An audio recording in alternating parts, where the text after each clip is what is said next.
আসসালামু আলাইকুম, স্বাগত জানাচ্ছি আরটিভির সন্ধ্যার সংবাদে। আপনাদের সঙ্গে আছি আমি ফারজানা তানি এবং আমি ফাহমিদা সালাম। রাজনৈতিক দলকে হাতের খেলনা মনে করছেন উপদেষ্টারা, এমন মন্তব্য করে বিএনপির মহাসচিব মির্জা ফখরুল ইসলাম আলমগীর বলেন, নির্বাচনের দিনই গণভোট হতে হবে। সাবেক মন্ত্রী তরিকুল ইসলামের ৭ম মৃত্যুবার্ষিকী উপলক্ষে যশোরে এক স্মরণ সভায় তিনি কথা বলেন। স্থায়ী কমিটির আরেক সদস্য AZM জাহিদ হোসেন দিনাজপুরে এক যুব সমাবেশে বলেন, গেল ৩ নির্বাচনের মতো ডামি নির্বাচন এদেশে আর হতে দেয়া হবে না। প্রতিনিধিদের পাঠানো তথ্য ও চিত্র আরো জানাচ্ছেন সাকিব আল হাসান। বিকেল ৩টায় বিএনপির স্থায়ী কমিটির প্রয়াত সদস্য সাবেক মন্ত্রী তরিকুল ইসলামের ৭ম মৃত্যুবার্ষিকী উপলক্ষে যশোরের টাউন হল ময়দানে স্মরণ সভায় যোগ দেন বিএনপির মহাসচিব মির্জা ফখরুল ইসলাম আলমগীর। প্রধান অতিথির বক্তব্যে ফখরুল বলেন, রাজনৈতিক দলকে হাতের খেলনা মনে করছেন উপদেষ্টারা। দয়া করে পানি ঘোলা করার চেষ্টা করবেন না, দয়া করে দেশকে অস্থিতিশীলতার দিকে নিয়ে যাবেন না, দয়া করে দেশে মানুষকে অশান্তিতে ফেরার কোনো ব্যবস্থা করবেন না। আমরা বহু সংগ্রাম করেছি, বহু লড়াই করেছি। আপনারা আজকে নতুন করে শুরু করতে যাচ্ছেন আপনাদের রাজনৈতিক ফায়দা হাসিল করবার জন্য, সেটা এই দেশের মানুষ কিন্তু কোনো মতেই মেনে নেবে না। বিএনপিকে অবজ্ঞা করলে ফল ভালো হবে না বলেও হুঁশিয়ারি দেন তিনি। মনে রাখবেন, বিএনপি কোনো ভেসে আসা দল নয়। বিএনপি এই দেশের জনগণের গড়া একটি দল, শহীদ জিয়াউর রহমানের দল, স্বাধীনতার ঘোষকের দল। সুতরাং আমাদেরকে খাটো করে দেখবেন না বা অবজ্ঞা করে দেখবেন না। অন্তর্বর্তী সরকারের প্রধান উপদেষ্টাকে নির্ধারিত সময়ে নির্বাচন দিয়ে দেশকে সকল সংকট থেকে মুক্তির আহ্বান তার। পক্ষপাত দুষ্ট হয়ে কাজ করছেন। আমি আজকে পরিষ্কার ভাষায় বলতে চাই যে আজকে যে দাবি দাওয়াগুলো নিয়ে কয়েকটি রাজনৈতিক দল ঘেরাও করছে, অস্থিতিশীলতা সৃষ্টি করার চেষ্টা করছে, আমার একটা চক্রান্ত করছে নির্বাচনকে বানচাল করার জন্য, নির্বাচনকে পিছিয়ে দেওয়ার জন্য, এটা এই দেশের জনগণ মেনে নেবে না। আমরা খুব পরিষ্কার করে বলতে চাই যে নির্বাচনের দিনই গণভোট হবে, তার আগে করতে হবে না। আপনি তাই চান কিনা বলেন? এদিকে যুবদলের ৪৭তম প্রতিষ্ঠা বার্ষিকী উপলক্ষে দিনাজপুরের নবাবগঞ্জ ডাকবাংলা চত্বরে উপজেলা যুবদল আয়োজিত এক সমাবেশে যোগ দিয়ে বিএনপির স্থায়ী কমিটির সদস্য AZM জাহিদ হাসান বলেন, গত ৩ নির্বাচনের মতো নির্বাচন এদেশে আর দরকার নেই। ২৬-এর নির্বাচনে সবাইকে স্বতঃস্ফূর্তভাবে অংশগ্রহণের আহ্বান তার। দেশীয় এবং আন্তর্জাতিক ষড়যন্ত্র ছিল, যেটার ক্রীড়ানক ছিল পলায়নকৃত বা পতিত স্বৈরাচার। সাকিব আল হাসান, RTV। চট্টগ্রামে বিএনপির এমপি প্রার্থী এরশাদ উল্লাহর গণসংযোগে গুলি করে হত্যা চেষ্টা ও একজন নিহতের ঘটনায় এখনো কোনো মামলা হয়নি, গ্রেফতার হয়নি কোনো আসামি। তবে মামলা দায়েরের প্রস্তুতি চলছে বলে জানিয়েছেন দলটির নেতারা। অন্য ঘটনায় রাউজানে গুলিবিদ্ধ হয়েছেন শ্রমিক দলের 5 নেতাকর্মী। এ ঘটনায় তীব্র নিন্দা জানিয়েছেন চট্টগ্রামের বিভিন্ন রাজনৈতিক দলের নেতারা। পুলিশ জানিয়েছে অপরাধীদের আইনের আওতায় আনার চেষ্টা চলছে। চট্টগ্রাম থেকে সাইফুল মাহমুদের পাঠানো তথ্যচিত্রে জানাচ্ছেন আব্দুল হামিদ। ৫ নভেম্বর সন্ধ্যায় চট্টগ্রাম নগরীর খন্দকারপাড়া এলাকায় তানিয়া স্টোরের সামনে চট্টগ্রাম ৮ আসনের বিএনপির প্রার্থী এরশাদ উল্লাহর গণসংযোগে সরার হোসেন বাবলা নামে এক ব্যক্তিকে গুলি করে হত্যা করা হয়। নিহত বিএনপি কর্মী সরার বাবলার বাবা জানান, ঘটনার কয়েকদিন আগে থেকেই হুমকি দেওয়া হচ্ছিল তার ছেলেকে। 3 দিন আগে বলছে সাদ্দাত, বড় সাদ্দাত, আমার ছেলে সরোয়ারকে, সরোয়ার তুমি কিছু খাবার চাইলে খেয়ে এলো, তোমার সময় শেষ। এদিকে রাউজানের কোয়েপাড়া গ্রামে দুর্বৃত্তদের গুলিতে উপজেলা শ্রমিক দলের আব্দুল্লাহ সুমন সহ 5 নেতাকর্মী গুলিবিদ্ধ হয়েছেন। বুধবার রাতে এ ঘটনা ঘটে। এসব ঘটনায় আতঙ্ক বিরাজ করছে জনমনে। শান্তিপূর্ণ পরিবেশে নির্বাচন সম্পন্ন হওয়া নিয়ে শঙ্কিত সিটি মেয়র ও জেলার বিভিন্ন রাজনৈতিক দলের নেতারা। দ্রুত অপরাধীদের গ্রেপ্তারের দাবি তাদের। সন্ত্রাসী যে হোক, তারা তাদেরকে গ্রেপ্তার করবে। অবশ্যই এখানে গুড গভর্নেন্স তারা করবে। এই আক্রমণ, এটা পৈশাচিক, এটা অমানবিক, এটা বর্বরোচিত, এটা জাহেলিয়ত। যারা কালকে ঘটনায় জড়িত ছিল, ভিডিও ফুটেজের মধ্যে সবার চেহারা রয়েছে। আপনারা চেহারা দেখে দেখেই আগামী 24 ঘন্টার মধ্যে তাদেরকে গ্রেপ্তার করুন। হামলায় জড়িতদের গ্রেপ্তারের সর্বোচ্চ চেষ্টা চলছে বলে জানিয়েছে পুলিশ। মামলা এটা প্রক্রিয়াধীন আছে, তবে আমরা এখনো ইনফরমেশন গ্যাদার করেছি। খুব অচিরেই আমরা অপারেশন শুরু করবো এটা ধরার। অপরাধী যারা, তারা ঘটনা ঘটার পর হাইড আউটে চলে যায়, এমন জায়গায় চলে যায় সেখানে গিয়ে অনেক সময় তাদেরকে আমরা সাথে সাথে গিয়ে ধরতে পারি না। বাট আমাদের কার্যক্রম চলমান আছে এবং আমি মনে করি যে আপনাদের ডিসহার্টেন্ড হওয়ার কিছু নাই, আশাহত হওয়ার কিছু নাই, আপনারা স্বস্তিতে থাকবেন ইনশাআল্লাহ। গুলিবিদ্ধদের নগরীর বিভিন্ন হাসপাতালে চিকিৎসা দেওয়া হচ্ছে। হামলার প্রতিবাদে বিকেলে বিক্ষোভ করে চট্টগ্রাম মহানগর বিএনপি। এ সময় দ্রুত দুর্বৃত্তদের গ্রেপ্তারের দাবি জানান নেতাকর্মীরা। গুপ্ত বাহিনীর যারা গুপ্ত আছেন। আব্দুল হামিদ, RTV। কয়েকটি দল নন ইস্যুকে ইস্যু বানিয়ে নির্বাচন নিয়ে সংকট সৃষ্টির পায়তারা করছে বলে মন্তব্য করেছেন বিএনপির স্থায়ী কমিটির সদস্য খন্দকার মোশাররফ হোসেন। স্থায়ী কমিটির আরেক সদস্য আমির খসরু মাহমুদ চৌধুরী বলেছেন, চট্টগ্রামে বিএনপি প্রার্থীর উপর হামলা করে যারা নির্বাচন পিছিয়ে দিতে চায় তারা জড়িত কিনা তা খতিয়ে দেখা দরকার। নির্বাচন বানচালকারীদের বিষয়ে সরকারকে সতর্ক হওয়ার আহ্বানও জানান তিনি। আরও জানাচ্ছেন রুদ্র রফিক। রাজধানীর একটি হোটেলে বিএনপির ভারপ্রাপ্ত চেয়ারম্যান তারেক রহমানের উপর লেখা Tarek Rahman politics and policy শীর্ষক বইয়ের উপর আলোচনা সভার আয়োজন করে ঢাকা ফোরাম ইনিশিয়েটিভ নামের একটি সংস্থা। এ সময় বক্তারা তারেক রহমানের রাজনৈতিক দর্শন নিয়ে বিস্তারিত আলোচনা করেন। যে বাংলাদেশে আগামী নেতৃত্ব দেবার মতো দ্বিতীয় কোনো অল্টারনেটিভ আমাদের কাছে নেই। আলোচনায় অংশ নিয়ে বিএনপির স্থায়ী কমিটির সদস্য খন্দকার মোশাররফ হোসেন অভিযোগ করেন, নানাভাবে নির্বাচন বানচালের চেষ্টা চলছে। নির্বাচনকে হয় বিলম্বিত করা বা নির্বাচনকে বাতিল করে দেওয়ার ষড়যন্ত্র চলছে। কিছু ব্যক্তিরা কিছু ইস্যু নন ইস্যুকে ইস্যু করে এখানেও নানা রকমের সংকট সৃষ্টির চেষ্টা করছে। স্থায়ী কমিটির আরেক সদস্য আমির খসরু মাহমুদ চৌধুরী বলেন, দেশ পরিচালনায় বিদেশি শক্তির হস্তক্ষেপ মেনে নেবে না তার দল। বাংলাদেশের সিদ্ধান্ত সেটা বাংলাদেশ নিজে নেবে, কারো নির্দেশে নয়। বাংলাদেশের অভ্যন্তরীণ বিষয়ে কোনো হস্তক্ষেপ করা চলবে না। পরে আমির খসরু গণমাধ্যম কর্মীদের জানান, চট্টগ্রামে বিএনপির প্রার্থীর উপর হামলার ঘটনা সহজভাবে নিচ্ছেন না তারা। যারা নির্বাচনকে বাধাগ্রস্ত করতে চায় কিংবা বিলম্বিত করতে চায়, তারা এটাকে নিয়ে এখানে কোনো কিছু আছে কিনা এটা নিয়ে জনমনে কিন্তু একটা প্রশ্ন আছে, এটা সবাই বলছে। তবে এটা আমার মনে হয় সরকারের দায়িত্ব আইন শৃঙ্খলা রক্ষা করা এবং তাদেরকে আরো কঠিন হতে হবে, তাদেরকে আরো সতর্ক হতে হবে যারা নির্বাচনকে বাধাগ্রস্ত করতে না পারে। রুদ্র রফিক, RTV, ঢাকা। চট্টগ্রামে নির্বাচনী জনসংযোগে বিএনপির প্রার্থী সহ বেশ কয়েকজনের গুলিবিদ্ধের ঘটনায় নষ্ট হচ্ছে নির্বাচনী পরিবেশ। পরাজিত ফ্যাসিস্ট সহ নির্বাচন বানচালে বিশৃঙ্খলা সৃষ্টির সুযোগ নিতে পারে একটি গোষ্ঠী বলে মন্তব্য করেছেন ঢাকা বিশ্ববিদ্যালয়ের রাষ্ট্রবিজ্ঞান বিভাগের অধ্যাপক ডক্টর সাব্বির আহমেদ। এজন্য গোয়েন্দা সংস্থার দায়িত্বে অবহেলা খতিয়ে দেখার দাবি তার। আর পুলিশ বলছে, যে কোনো পরিস্থিতি মোকাবেলায় কঠোর অবস্থানে সংস্থাটির সদস্যরা। আরও জানাচ্ছেন জায়েদ রহমান। চট্টগ্রামের চাঁদগাঁও চালিতাতলী খন্দকার পাড়ায় বুধবার নির্বাচনী গণসংযোগে অংশ নিতে গেলে গুলিবিদ্ধ হন চট্টগ্রাম ৮ আসনের বিএনপির সম্ভাব্য মনোনীত প্রার্থী এরশাদুল্লাহ সহ ৪ জন। একই দিনে রাউজানের কোয়েপাড়ায় দুর্বৃত্তদের গুলিতে উপজেলা শ্রমিক দল ও সহযোগী সংগঠনের ৫ নেতাকর্মী গুলিবিদ্ধ হন। নির্বাচনকে সামনে রেখে এমন ঘটনা মোটেও স্বাভাবিক নয় বলে মনে করেন এই বিশেষজ্ঞ। টার্গেট করা হয়েছে নির্বাচনী প্রচার এর সময়টাকে আর কি। তার মানে কি, এখানে শুধু ইন্টারনাল পলিটিক্যাল পার্টির কোন্দল না, বাইরের যে কোনো জিনিস, ব্যক্তিগত কোন্দলও নির্বাচনের সময় একটা ফ্যাক্টর হয়ে যেতে পারে আর কি। অনেকগুলো ট্রিগার পয়েন্ট আছে, যে ট্রিগার পয়েন্টগুলোর কারণে কিন্তু আপনার ভায়োলেন্স সেদিকে যেতে পারে। শুধুমাত্র নির্বাচনী পরিবেশ ঠিক রয়েছে এমন ঘোষণার মধ্য দিয়ে সরকারের দায়িত্ব শেষ হয় না বলেও মনে করেন তিনি। টপ আওয়ামী লীগটা হলো ইন্ডিয়াতে। এখন এরা ভিতরে থেকে এই নির্বাচনে তাদের ভূমিকা কি হতে পারে এটা তো আপনার ফোরকাস্টিং এ থাকতে হবে। তাদেরকে মোকাবেলা করতে হলে আপনার নির্বাচনকালীন ইন্টেলিজেন্সকে আপনি সক্রিয় করা খুব জরুরি। নির্বাচনকালীন ইন্টেলিজেন্স এবং ইন্টেলিজেন্সের যেন ইনফরমেশনের ক্ষেত্রে কোনো রকম ফেলিওর না হয়, এটা খুবই গুরুত্বপূর্ণ ভূমিকা রাখবে। এবং ওই ইনফরমেশনকে ভিত্তি করে যেন প্রম্পট অ্যাকশন নিতে পারে আইন শৃঙ্খলা বাহিনী। পুলিশ বলছে, যে কোনো বিশৃঙ্খলা এড়াতে এবং দোষীদের শাস্তির আওতায় আনতে বদ্ধপরিকর তাদের বাহিনী।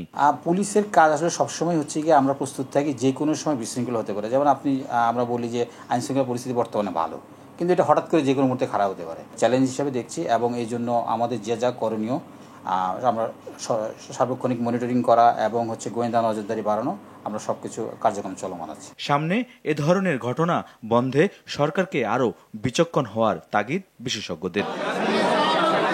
জাহিদ রহমান, RTV, ঢাকা। জাতীয় বিপ্লব ও সংহতি দিবস উপলক্ষে দেশবাসীকে শুভেচ্ছা জানিয়েছেন বিএনপির ভারপ্রাপ্ত চেয়ারম্যান তারেক রহমান।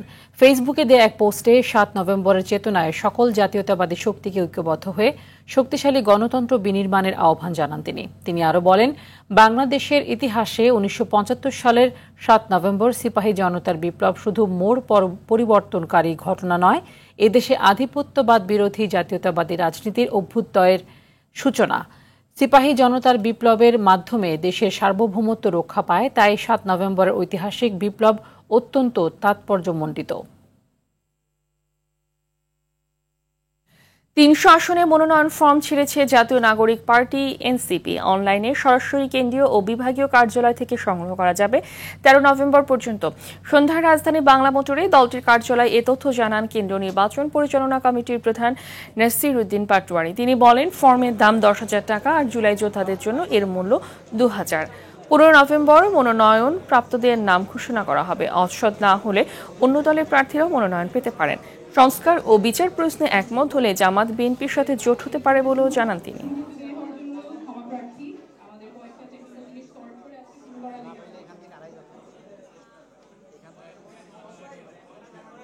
এই কার্যক্রম বাছাই প্রক্রিয়াটা 13 তারিখ পর্যন্ত চলবে। আমরা ওপেন রাখবো এবং 15 তারিখে আমরা প্রাথমিক যে তালিকা সেটা প্রকাশ করব। আমরা 300 আসনে আমাদের প্রার্থী দিব এবং এককভাবে ইলেকশন করব।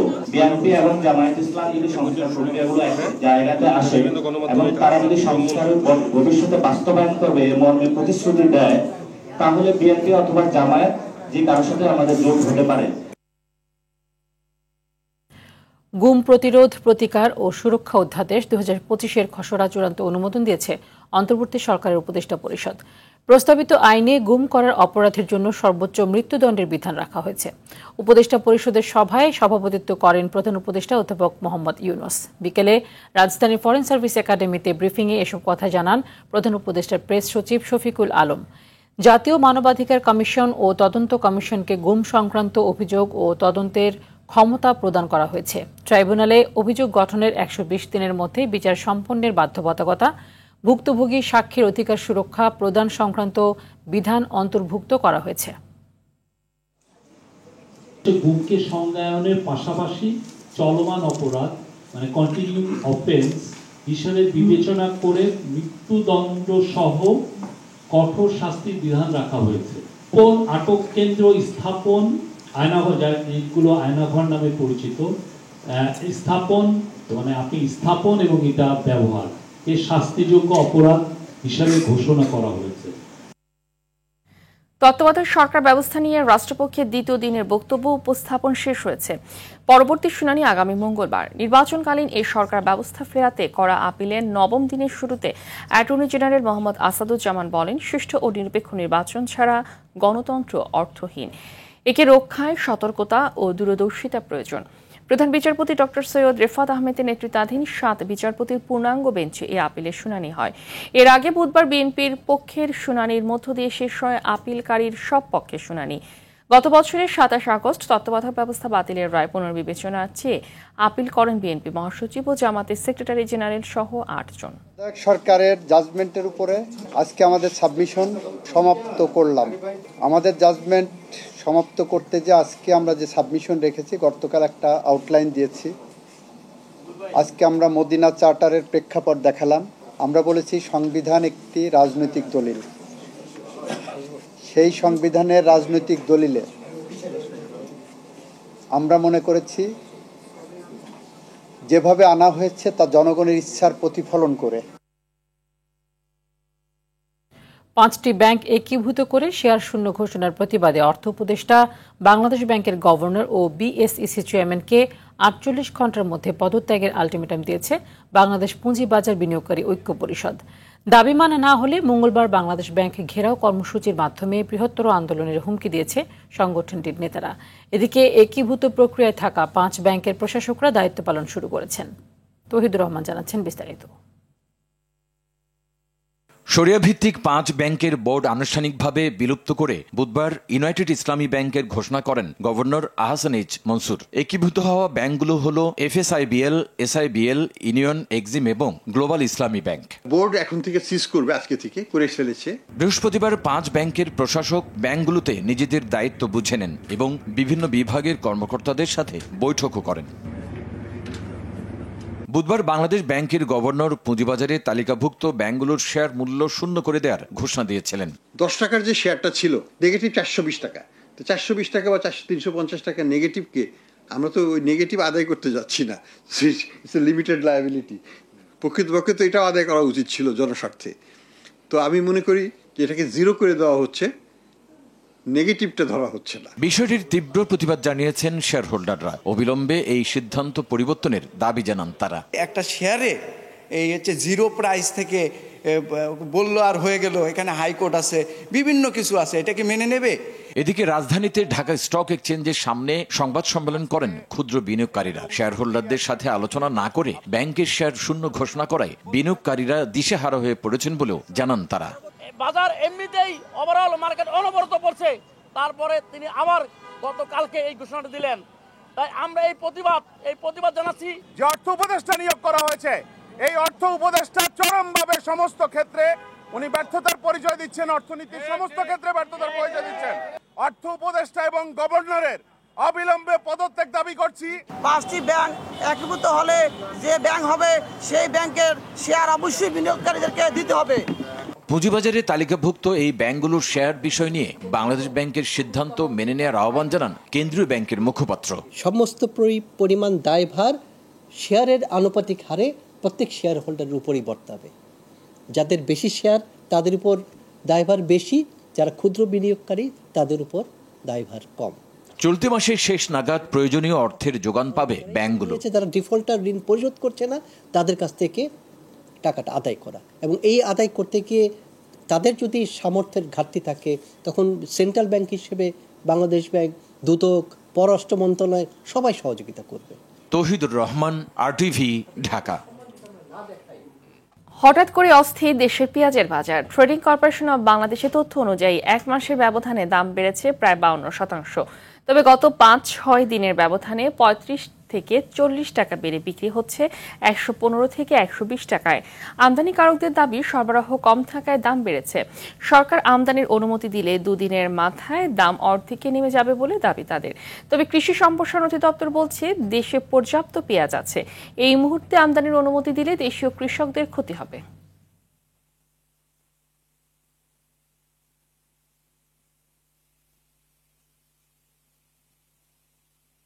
যা পেঁয়াজ আমদানি হচ্ছে কৃষকের হাত থেকে, পাবনা, ফরিদপুর, রাজশাহী, মানিকগঞ্জ, কৃষকের কাছ থেকে আসতেছে। কোন স্টক পার্টির হাতে পেঁয়াজ নেই, কৃষকের হাতে পেঁয়াজ শর্ট থাকার কারণে বাজার বেড়ে দিতেছে। গত সপ্তাহে এটা আমরা 70 টাকা করে পেয়েছিলাম আর কি প্রতি কেজি, এখন এসে দেখলাম যে 110 টাকা করে কেজি।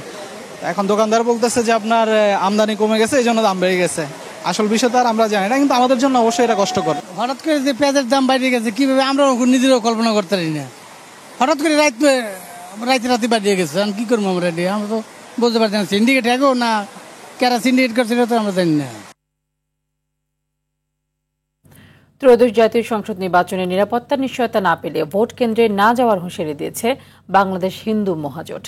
বৃহস্পতিবার আগারগাঁওয়ে নির্বাচন কমিশন ভবনে প্রধান নির্বাচন কমিশনার AMM নাসিরউদ্দিনের সঙ্গে বৈঠকের পর এই হুঁশিয়ারি দেন মহাজোটের নির্বাহী মহাসচিব ও মুখপাত্র পলাশ কান্তি দে। সারা দেশে সংখ্যালঘুদের ওপর বিক্ষিপ্তভাবে হামলা হচ্ছে দাবি করে তিনি বলেন, এখনও দেশের হিন্দু সম্প্রদায় নিরাপত্তাহীনতায় আছে। এ সময় ভোট কেন্দ্রে যাওয়ার ব্যাপারে নিরাপত্তা চেয়ে সিইসির কাছে 7টি প্রস্তাবনা জানায় তারা। সিইসি এসব প্রস্তাবনার বিষয়ে ইতিবাচক সাড়া দিয়েছেন বলে মন্তব্য করেন পলাশ কান্তি দে। আমরা ভোট কেন্দ্রে যেতে চাই, কিন্তু ভোট কেন্দ্রে যাওয়ার যে নিরাপত্তা নিশ্চয়তা, আমার ভোট কেন্দ্রে গেলাম, এসে দেখলাম যে আমার ঘর বাড়িতে আগুন লেগে গেছে। আমি ভোট কেন্দ্রে গেলাম, এসে দেখলাম আমার মন্দির ভাঙচুর হয়েছে। আমি ভোট কেন্দ্রে গেলাম, এসে দেখলাম ঘরের গরু নাই, ছাগল নাই। এই ধরনের পরিবেশ পরিস্থিতি হলে তো সংখ্যালঘু সম্প্রদায়ের ভোট কেন্দ্রে যাবে না। আগামী জাতীয় নির্বাচনে প্রতিবন্ধীদের ভোটাধিকার নিশ্চিতে পোস্টাল ব্যালটে ভোট দেয়া, যানবাহন সুবিধার স্বতন্ত্র সচেতনতামূলক প্রচারণা সহ নির্বাচন কমিশনের কাছে 14টি প্রস্তাবনা দিয়েছে প্রতিবন্ধীদের বেশ কয়েকটি সংগঠন। আগারগাঁও নির্বাচন কমিশন ভবনে প্রধান নির্বাচন কমিশনার এম নাসির উদ্দিনের সঙ্গে বৈঠক করে এ প্রস্তাবনা তুলে দেয় ইউনাইটেড নেশনস ইন বাংলাদেশ সহ আরও কয়েকটি সংগঠন। তাদের এসব প্রস্তাবনা নিয়ে ইতিবাচক আলোচনা হয়েছে বলেও জানান সংগঠনগুলোর প্রতিনিধিরা।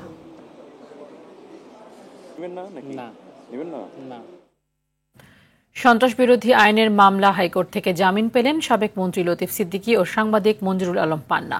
সকালে বিচারপতি ASM আব্দুল মুবিন ও বিচারপতি সগির হোসেনের বেঞ্চ এই আদেশ দেন। জামিন আদেশে সন্তোষ প্রকাশ করেছেন লতিফ সিদ্দিকীর আইনজীবী ও তার ভাই বঙ্গবীর কাদের সিদ্দিকী, যদিও জামিনের বিরুদ্ধে আপিল করার কথা জানিয়েছে রাষ্ট্রপক্ষ। এর আগে 28 আগস্ট ঢাকা রিপোর্টার্স ইউনিটিতে মঞ্চ 71 নামের সংগঠনের একটি অনুষ্ঠান থেকে তাদের গ্রেফতার করা হয়। পরে 29 আগস্ট একই মামলায় সাবেক মন্ত্রী আব্দুল লতিফ সিদ্দিকী, হাফিজুর রহমান কার্জন ও মোহাম্মদ আবদুল্লাহ আল আমিন সহ মোট 16 জনকে কারাগারে পাঠানো হয়। এবং মঞ্জুরুল আলম পান্নাকে জামিন মঞ্জুর করেছেন, তবে লিখিত এটা উনি রোববারে দিবেন। অ্যাটর্নি জেনারেল তিনি নিশ্চয়ই এটা নিয়ে উচ্চ আদালতে আরও যাবেন না, যদি যান তা আমরা ফেস করব। বিচার বিভাগের প্রতি এখনো আমাদের সকলের আস্থা আছে। আজকে লতিফ ভাইয়ের মুক্তি, বিশেষ করে জামিনে মুক্তি, আমি বিচার বিভাগের প্রতি সাধারণ মানুষের এখনো যে আস্থা তারই প্রমাণ বহন করে বলে আমি বিশ্বাস করি।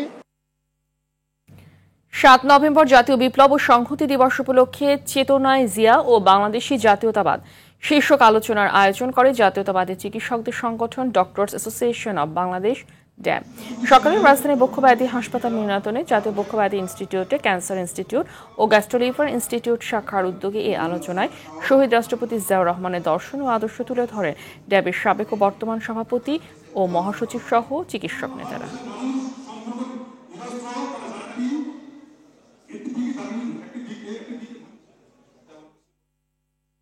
কঠোর নিরাপত্তা বলয়ের মধ্যেও হযরত শাহজালাল আন্তর্জাতিক বিমানবন্দরের কার্গো হাউসের স্ট্রং রুমে ঘটেছে এক অভূতপূর্ব চুরির ঘটনা। অগ্নিকাণ্ডের পর সুযোগ নিয়ে দুর্ধর্ষ চক্রটি ভল্টের তালা ভেঙে লুট করে 7টি অস্ত্র। এ ঘটনায় বিমানবন্দর থানায় একটি জিডি করেছে বিমান কর্তৃপক্ষ। বিস্তারিত জানাচ্ছেন দীপ্ত চন্দ্র পাল।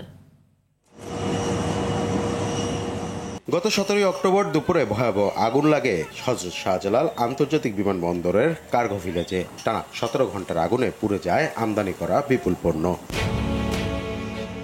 তবে অক্ষত ছিল আমদানি হাউসের স্ট্রং রুম। বাণিজ্যিক নথি ও অস্ত্রের এই ভোল্ট বিভিন্ন সংস্থার উপস্থিতিতে সিলগালা করা হয়েছিল। এমন কড়া নিরাপত্তার মধ্যেও রুমটির তালা ভেঙে চুরি করা হয় আইনশৃঙ্খলা বাহিনীর জন্য আনা 7টি অস্ত্র। গত 28 অক্টোবর সকালে ঘটনাটি জানাজানি হয়। এরপর আইনশৃঙ্খলা বাহিনী বিভিন্ন সংস্থার 5 সাক্ষীর উপস্থিতিতে 29 অক্টোবর স্ট্রং রুমে থাকা পণ্যগুলোর তালিকা করে পুলিশের সত্যতা পায়। চুরির 1 সপ্তাহ পর বেসামরিক বিমান পরিবহন ও পর্যটন মন্ত্রণালয়ে ব্যাখ্যা পাঠায় বিমান বাংলাদেশ এয়ারলাইন্স। আগুনে স্ট্রং রুম অক্ষত থাকলেও নিরাপত্তা ঝুঁকির কারণে মালামাল অন্যত্র সরিয়ে নেয়ার অনুরোধ জানানো হয়েছিল কাস্টমস কর্তৃপক্ষকে, তবে তারা আমলে নেয়নি বলে অভিযোগ বিমান কর্তৃপক্ষের। আপনি ইন্টারভিউ নিতে হলে হবে হচ্ছে গিয়ে আমাদের এমডি স্যারের কাছ থেকে, কিন্তু স্যার এখনো যে বিদেশি ডেলিগেট আসছে, আর যেহেতু বিষয়টা তদন্তাধীন উনি এটার উপরে এখন কোনো মন্তব্য করবেন না। এ বিষয়ে কাস্টমসের কেউ কথা বলতে রাজি হননি ক্যামেরার সামনে। এর আগেও 55 কেজি সোনা চুরি হয় কাস্টমসের ভোল্ট থেকে। দীপ্ত চন্দ্র পাল, RTV, ঢাকা। ঢাকার দক্ষিণ কেরানীগঞ্জ থানার ঘুষ ছাড়া পাওয়া যায় না পুলিশের ক্লিয়ারেন্স সার্টিফিকেট। অভিযোগ আছে কাগজপত্র ঠিক থাকুক বা না থাকুক, ক্লিয়ারেন্স পেতে হলে থানা পুলিশকে এর জন্য ঘুষ দিতেই হয়। এর ফলে অপরাধীরা নিরাপদে যেতে পারছে দেশের বাইরে। কেরানীগঞ্জ থেকে রাজু আহমেদের পাঠানো তথ্যচিত্রে আরও জানাচ্ছেন আবরার মাহি।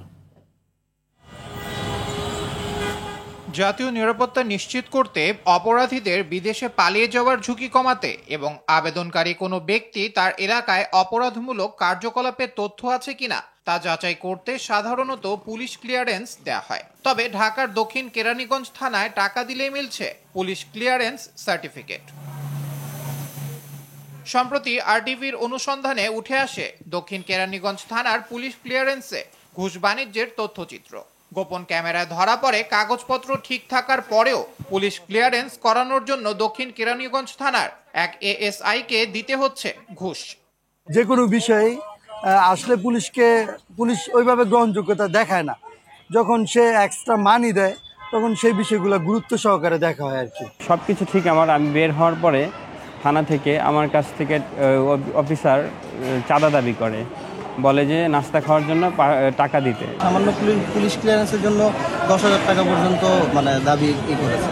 ঘুষ নেয়া অভিযুক্ত ওই এএসআই সদস্য জানান, ক্লিয়ারেন্সের জন্য নেয়া ঘুষের টাকা 4 ভাগ করতে হয়। শুধু তাই নয়, টাকা দিলে কাগজপত্র ছাড়াই মিলে পুলিশ ক্লিয়ারেন্স সার্টিফিকেট। আবেদন ফ্রি সব আপনি করে দেবেন। ও জাস্ট পাসপোর্টের ফটোকপি দিবে আর আইডি কার্ডের ফটো। 8,000 টাকা বেশি হয়ে যাবে। দিতে হবে, সব জায়গায় না দিলে আমার উপর আবার কিছু আছে।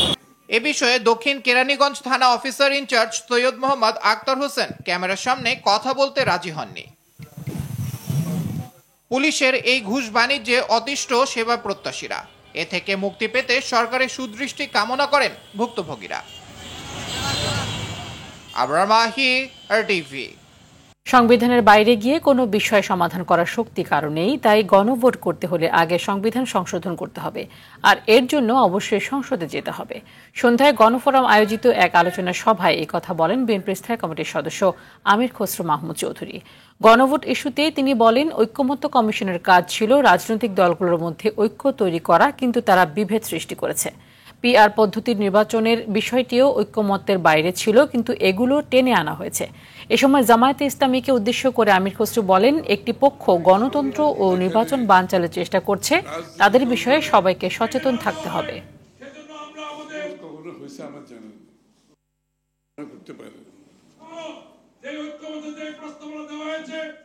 সাংবিধানিক কাঠামোর মধ্যে কিভাবে আসতে পারে, এটা তো একটা আলোচনার বিষয়। এটা তো কোনো সুযোগ নাই। আপনাকে এই সংবিধানে গণভোটের কোনো প্রভিশন নাই ক্লিয়ারলি। আপনি যদি গণভোট করতে হয় তাহলে এই সংবিধান পরিবর্তন করে গণভোটের প্রভিশন আগে আনতে হবে। এনসিপি জোটে কিংবা সিট পুনর্বণ্টনে নয়, বরং রাষ্ট্র পুনর্গঠনে বিশ্বাসী বলে মন্তব্য করেছেন জাতীয় নাগরিক পার্টি এনসিপির দক্ষিণ অঞ্চলের মুখ্য সমন্বয়ক হাসনাত আব্দুল্লাহ। মনে রাষ্ট্রপতি বা অন্য কেউ নয়, গণভোটের মাধ্যমে প্রধান উপদেষ্টার কাছ থেকেই জুলাই সনদের নিশ্চয়তা চান জনগণ। দুপুরে পার্বত্য জেলার রাঙামাটি, খাগড়াছড়ি, বান্দরবনের এনসিপি নেতৃবৃন্দ নিয়ে অনুষ্ঠিত সমন্বয় সভায় সব কথা বলেন হাসনাত। তিনি বলেন, সারা দেশে যারা দেশে বিভিন্ন অপকর্ম করছে, দেশের জনগণ সঠিক সময় ব্যালেটের মাধ্যমে তাদেরকে জবাব দেবে। যেই গণভোট, সেই গণভোট অবশ্যই অর্ডার হতে হবে এবং অর্ডার ডক্টর মোহাম্মদ ইউনূস বাস্তবায়ন করতে হবে। চুপ্পুর হাত থেকে কোনো ধরনের অর্ডার নেওয়া যাবে না। চুপ্পুর হাত থেকে কোনো ধরনের এই জুলাইয়ের সার্টিফিকেট নেওয়া যাবে না। চুপ্পুর হাত থেকে জুলাইয়ের সার্টিফিকেট নেওয়ার আগে সবাই মিলে একসাথে বিষ খেয়ে মরে যাওয়া ভালো। রাঙামাটিতে ক্রিকেট অবকাঠামো দেখতে গিয়ে নিজের হতাশার কথা জানালেন বিসিবি পরিচালক আসিফ আকবর। খেলা চালানোর উপযুক্ত করতে জেলার ক্রিকেট সংশ্লিষ্টদের নির্দেশনা দিয়েছেন তিনি। এছাড়াও ক্রিকেট নিয়মিত মাঠে রাখতে সিনথেটিক উইকেট বসানোর কাজ দ্রুত শুরুর কথাও জানান বিসিবির এই পরিচালক। বিস্তারিত মাহফুজুল ইসলামের রিপোর্টে। রাঙামাটির চিং লা মং নারী স্টেডিয়ামে এবড়োথেবড়ো গ্রাউন্ড, ঘাস কোথাও আছে কোথাও নেই। একটা ক্রিকেট ম্যাচ আয়োজনের জন্য একেবারে অনুপযুক্ত এই স্টেডিয়াম। বিসিবির বয়সভিত্তিক টুর্নামেন্ট কমিটির চেয়ারম্যান আসিফ আকবরকে এখানেই বরণ করে নিল জেলার খুদে ক্রিকেটাররা। অভিনন্দন জানাবো। পার্বত্য অঞ্চলের ক্রিকেট কাঠামো পরখ করে দেখছেন বিসিবির এই পরিচালক। এখানে এসে নিজের হতাশার কথা জানালেন তিনি। বললেন, দ্রুতই এখানে সিনথেটিক উইকেট বসানোর কাজ শুরু হবে। না, প্রথমত আমি হতাশ যে এখানে মাঠের যে অবস্থা, গ্যালারির যে অবস্থা, ফ্যাসিলিটির যে অবস্থা এবং প্লেয়ারদের সাথে যতটুকু বুঝলাম, তাদের আচরণ, ভাষাগত বা বডি ল্যাঙ্গুয়েজ যতটুকু বুঝলাম যে এখানে আসলে কিছুই নেই। আমাদের প্রায় 100টা সিনথেটিক টার্ফের প্ল্যান হয়েছে পার্মানেন্ট, যেটা মাঠের মাঝখানে থাকবে। 15 বছর 20 বছর মেয়াদে এই টার্ফটাতে আপনি যে কোনো সময় খেলতে পারবেন। দেশের নারী ফুটবলের জাগরণে এই পার্বত্য অঞ্চলের ভূমিকা তুলে ধরে তিনি বলেন, ফুটবলের মতো ক্রিকেটেও এই অঞ্চলের নারীরা বিশ্ব দরবারে নিজেদের অবস্থান তুলে ধরতে পারবে। আমাদের তো ওই পার্বত্য এলাকায় আপনার ডেফিনেটলি দেখতে পাচ্ছি ফুটবলে নারীদের বিশাল একটা অবদান, এবং তাদের ফিটনেসটা হচ্ছে আমাদের মূল অ্যাডভান্টেজ। তারপরে আমাদের ট্রেনিং ফ্যাসিলিটিস বা যেগুলো আমাদের বাকি আছে সেগুলো আমরা দেখতে হবে। আমরা সিদ্ধান্ত নিয়েছি। এখন সংগঠকরা যারা আছেন এখানকার লোকাল, তাদের প্রতি অনুরোধ থাকবে তারা যেন আমাদের ইনস্ট্রাকশনগুলো ফলো করে তাদেরকে ইনভলভ করে। আমরা যে কোনো কিছু প্রস্তুতি আছে, এবং এখানকার রাঙামাটি স্কুলগুলোয় নারীদের যে স্কুলগুলি আছে তাদেরকে এনকারেজ করার জন্য আমরা তাদের স্কুল সিলেক্ট করে ওখানে আগে আমরা গিয়ার্স পাঠিয়ে দেবো। রাঙামাটির পর খাগড়াছড়িতে যান বিসিবির এই পরিচালক। সেখানের ক্রিকেট অবকাঠামো ও নানান স্থাপনা ঘুরে দেখেন তিনি। বয়সভিত্তিক ক্রিকেট দ্রুত শুরু করতে স্থানীয় সংগঠকদের তিনি বিভিন্ন নির্দেশনা দেন। মাহফুজুল ইসলাম, RTV। Bangladesh premier league BPL এর 12তম আসরের 5টি দলের নাম চূড়ান্ত করেছে Bangladesh cricket board BCB। Rangpur Riders এবারের আসরেও খেলবে একই নামে, ঢাকাও খেলবে তাদের পূর্বের ঢাকা ক্যাপিটালস নামে। তবে পরিবর্তন হয়েছে চট্টগ্রাম, রাজশাহী ও সিলেট ফ্র্যাঞ্চাইজির নাম। চট্টগ্রামে খেলবে চট্টগ্রাম রয়্যালস নামে, সিলেট খেলবে সিলেট টাইটান্স ও রাজশাহী এবারের আসরে অংশ নেবে রাজশাহী ওয়ারিয়র্স নামে। চলতি বছরের 19 ডিসেম্বর পর্দে উঠতে পারে এবারের আসরের।